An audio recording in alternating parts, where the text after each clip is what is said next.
ओम शांति। ओम शांति।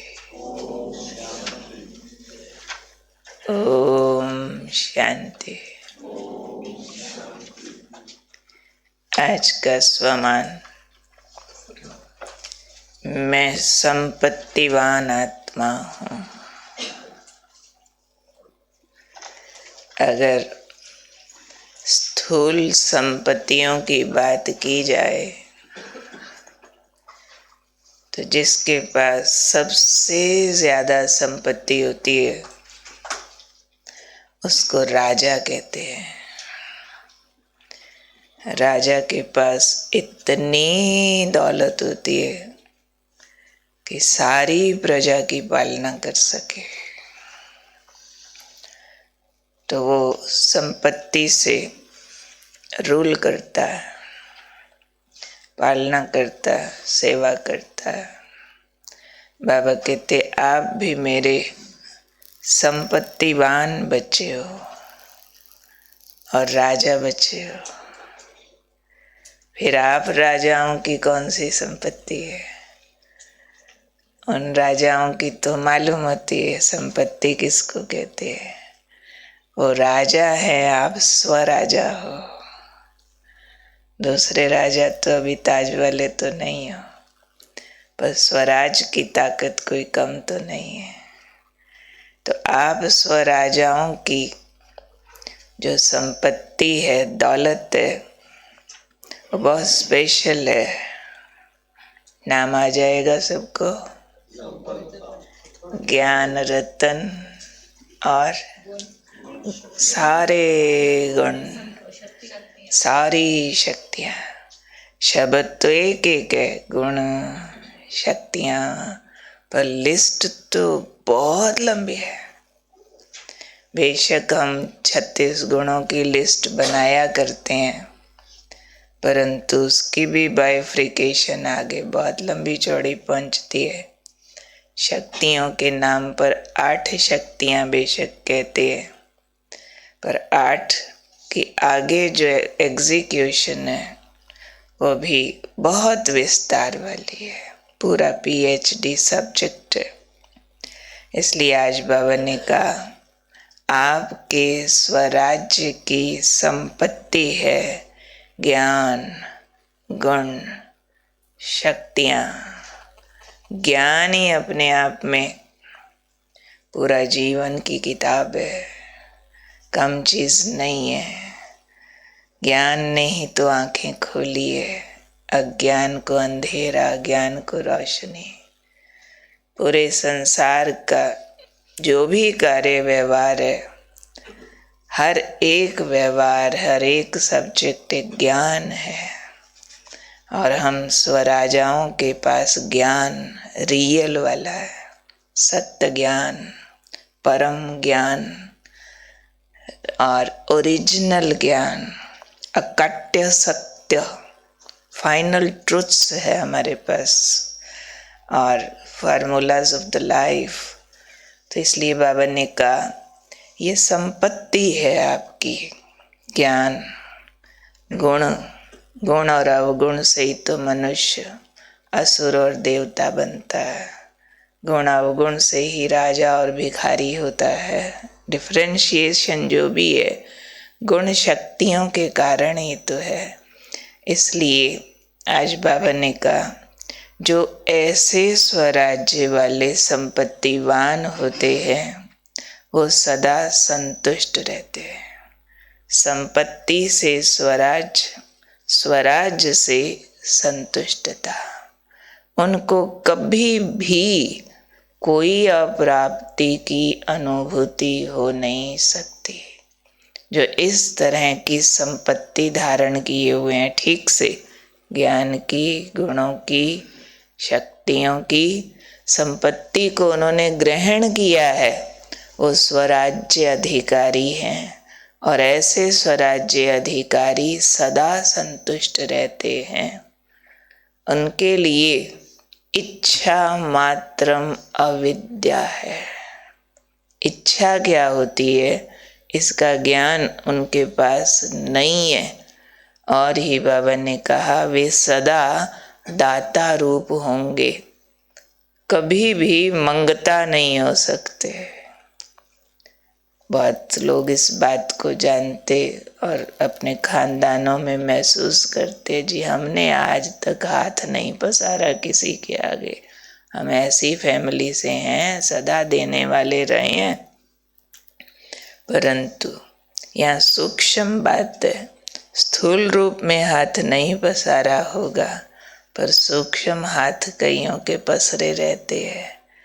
मुझे प्यार दो, रिस्पेक्ट दो, टाइम दो, केयर दो, मेरी बात सुनी जाए, मानी जाए, मुझे समझा जाए, मेरे सहयोगी बनो। ये demands, any type of demand, expectation, ये सब कुछ मांगने की लिस्ट में ही आता है। सारी एक्सपेक्टेशंस जो अंदर खालीपन का एहसास कराती हैं, वो एक्सपेक्टेशन मीन्स कुछ वैक्यूम है, उसको भरना चाहते हैं। एक है सिंपली पुराना जूता टूटा नया खरीदा, उसमें एक्सपेक्टेशन डिमांड कुछ आया नहीं, नेचुरली ले आए। एक है अपना जूता और फिर दूसरों का देख देख देख देख थॉट ही चलता रहे, ऐसा मिलना चाहिए, वैसा, फिर तब लाएंगे, फिर तब लाए, हजारों संकल्प, तो संकल्प सिद्ध करते हैं खालीपन। जूता तो एक नाम लिया है, लेकिन हर एक मटेरियलिस्टिक डिमांड, एक्सपेक्टेशन, चाहे फिर वो वस्तु की हो या व्यक्तियों की हो, कोई को दूसरे का कोई रिश्तेदार देखकर लगता ऐसा मेरा होता, ये फलाने की जो मम्मी है ना, मेरी मम्मी ऐसी होती तो, मेरा पापा ऐसा होता तो, मेरा बेटा ऐसा होता तो, मेरी वाइफ ऐसी होती तो। ये क्या है? वैक्यूम, खालीपन, डिमांड, एक्सपेक्टेशन। तो ये बाबा ने कहा नहीं होगा। किनको? संपत्तिवान आत्माओं को कभी किसी प्रकार की अप्राप्ति की फीलिंग, ये अप्राप्ति की फीलिंग है ना, एक्सपेक्टेशंस, डिमांड्स, चाहे कोई और रूप की भी हो। हम सर्दी वाले इलाके में रहते, वहाँ रहते होते ना, वहाँ ज़्यादा सर्दी नहीं पड़ती, अंदर बार बार आए तो भी एक खालीपन है। कोई ना कोई बात में आत्मा अनकंफर्टेबल फील करती है। अनकंफर्टेबल मीन्स कोई कोना खाली है जो भरा नहीं है, ज्ञान गुण शक्तियों से, बाबा के प्यार से, संबंधों से भरा नहीं है। इसलिए इसके आगे बाबा ने समझाई है वो वंडरफुल बात है कि ऐसी जो स्वराज्य अधिकारी आत्माएं होंगी, जो दाता है, मंगता नहीं, सब कुछ देना जानती। तुम्हारे पास ऐसा नहीं है चलो मैं तुम्हें टाइम दूं, मैं केयर दूं, मैं सहयोग दूं, दाता रूप है ऑलवेज, कभी मंगता नहीं है। ऐसी आत्माओं का बाबा ने कहा है सुख शांति का अखंड साम्राज्य होता है। कोई भी परिस्थिति उनके शांति के साम्राज्य को खंडित नहीं कर सकती। यानी एकदम ठहराव। शांति भी तो 100 गुणों के साथ आती है ना। शांति के अंदर धीरज है, शांति के अंदर संतुष्टि है, शांति के अंदर एक्सेप्टेंस है, शांति के अंदर स्वमान है। शांति माना क्या? कंटेंटेड, एकदम मन चुप है, बस पाना था सो पा लिया। तो ऐसी जो रियल संपत्तिवान आत्माएं हैं, उनका सुख शांति का साम्राज्य अखंड होता है। कोई भी परिस्थिति उनकी शांति के राज्य को खंडित नहीं कर सकती। कभी चिढ़ें, कभी उदास हो जाएं, कभी निराश हो जाए, कभी थक टूट जाए, बस बहुत हो गया और नहीं होता अपने से, ये नेगेटिव इंस्टिंक्ट्स उनमें नहीं आएंगे। देखो पढ़ाने वाला भी पूरा भगवान है और पूरी परफेक्शन की बात रोज पढ़ाता है। इस पर्सपेक्टिव में हमने अपने टारगेट सेट करने हैं। अगर इस गहराई को नहीं समझे ना, फिर तो हल्दी की गांठ मिली और बंसारी बन गए। थोड़े से घर के 4 काम हो गए, 2 मनोकामनाएं पूरी हो गई, थोड़ा गुस्सा आना कम हो गया, थोड़ा आपस में जो बिगड़ी थी वो बनने लग गई। उतने से ही हम कहेंगे जो बाबा ने दिया ना, क्या बताऊं, लिया ठीक, दिया ये भी बाबा ने, लेकिन 10% पे ओके कर रहे हैं। हाँ, अभी तो और बाकी है, और बाकी है, और बाकी है। तो लेना रुके नहीं, भरना रुके नहीं, समझना रुके नहीं, क्योंकि मंजिल ऊंची है। तो आज के वरदान को दोहरा करके अपने साथ हम रिलेट करेंगे और अपने को पूरा संपत्तिवान बना के रहेंगे। अब हम आज का मधुबन का अभ्यास भी साथ साथ ले लेते हैं।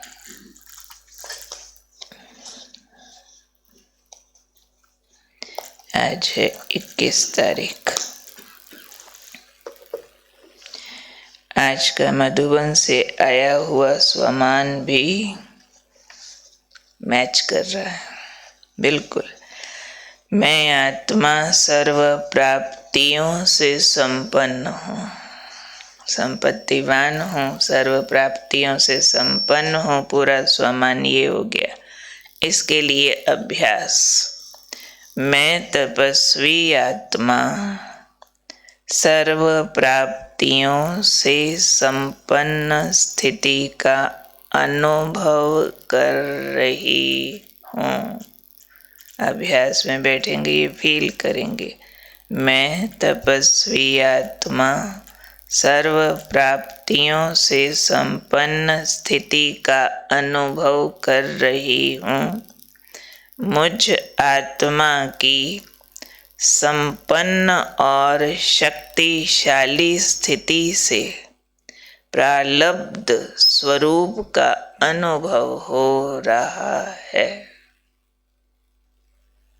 जैसे न्यारी शक्तिशाली स्थिति प्रालब्ध फल स्वरूप अनुभव करा रही है।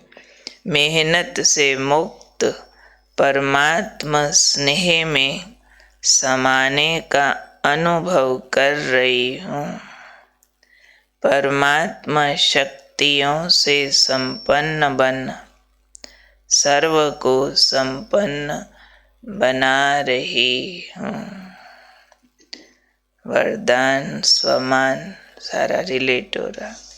धारणा, मनसा में सदा समर्थ संकल्प ही रहें।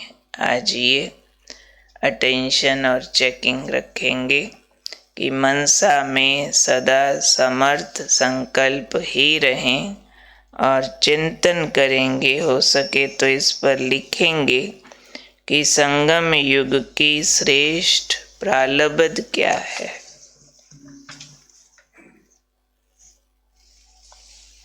आज की मुरली के प्रश्न।